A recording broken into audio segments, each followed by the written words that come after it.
কথায় আছে হাতের পাঁচ আঙুল একত্রে না হলে মুষ্টি হয় না। তাই বিচারের দাবিতে প্রতিবাদ আন্দোলনেও প্রথম থেকেই সকলকে পাশে চেয়েছেন চিকিৎসক ও কাদম্বিনীর বাবা মা। ডাকে সাড়া দিয়েছেন 8 থেকে 80 সেলেব থেকে সাধারণ মানুষ।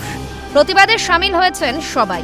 এবারে স্বাস্থ্য ভবনের সামনে আন্দোলনে অনড় চিকিৎসকদের কথা ভেবে খাবার নিয়ে হাজির প্রতিবাদীরা। সাধারণ মানুষ বিভিন্ন জায়গা থেকে এখানে এসেছেন, তাদের পাশে এসে দাঁড়িয়েছে। প্রত্যেকে নিজের সাধ্য মতো খাবার নিয়ে এসেছেন এখানে যারা বিচারের দাবিতে আন্দোলন করছে তাদের জন্য। বিচারের দাবিতে হাসপাতাল থেকে চিকিৎসকদের ঠাঁই হয়েছে রাস্তায়। মঙ্গলের স্বাস্থ্য ভবন অভিযানে বাধা পেয়ে 5 দফা দাবিকে সামনে রেখে ধর্নায় অনড় ছিলেন জুনিয়র ডাক্তাররা। রাত পেরিয়ে সকাল, গানে স্লোগানে মুখর তখনও রাজপথ।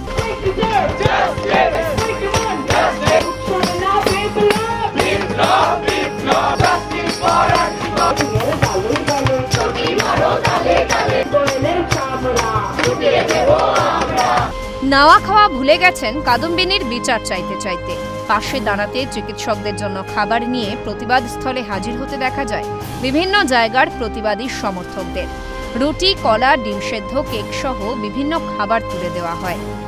আমরা তো পাশে থাকা ছাড়া আর কিছু করতে পারি না। এইটুকু বাচ্চা ছেলে মেয়ে হতে পারেন তারা ডাক্তার, কিন্তু কি বয়স, সারা রাত আজকে এমন একটা জায়গায় এসে দাঁড়িয়েছি, তাদের কলা হাতে নিয়ে ঘুরতে বসে আমাদের সাথে ওরা এলেন, ব্রেড হাতে কলা হাতে নিয়ে সারা রাত রাস্তায় বসে কাটাতে হচ্ছে।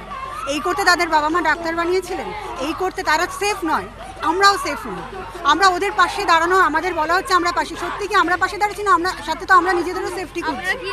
তো আমাদের সবার উচিত এদের জন্য এসে দাঁড়ানো, এদের পাশে দাঁড়ানো, কারণ এরা আমাদের জন্য আজকে এখানে রয়েছে। তো আমার মনে হয় সবাইকে এখানে আসা উচিত।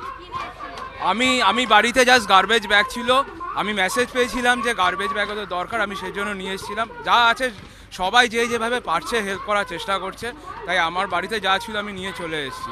এত মানুষের স্বতঃস্ফূর্তভাবে এগিয়ে আসায় খুশি চিকিৎসকরা।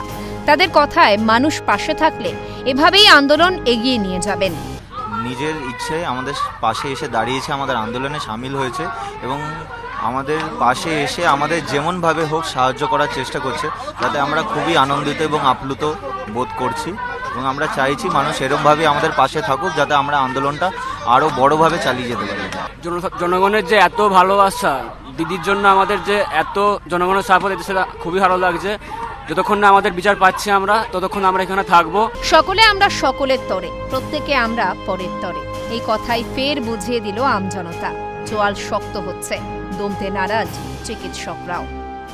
বিচারের দাবিতে ধর্ণা দিচ্ছেন, তাদের জন্য খাবার নিয়ে আসছেন। ক্যামেরায় শুভদীপের সঙ্গে রেশমির রিপোর্ট, ক্যালকাটা নিউজ, কলকাতা।